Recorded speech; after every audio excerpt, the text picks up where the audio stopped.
if you want to change notification volume on POCO F8 Pro or POCO F8 Ultra, what you need to do is you need to go to settings.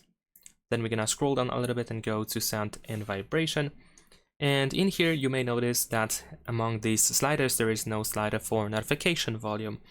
And that is because notification by default is synchronized with the ringtone. So if you want to change the notification volume, you need to change the ringtone volume as well.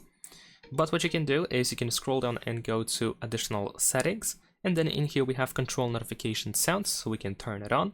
And if you go back after that, we have a separate slider for notifications.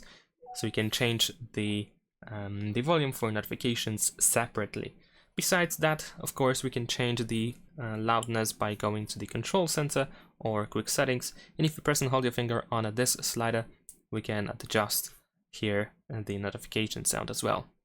And that is pretty much it. Thanks for watching, leave a like and subscribe.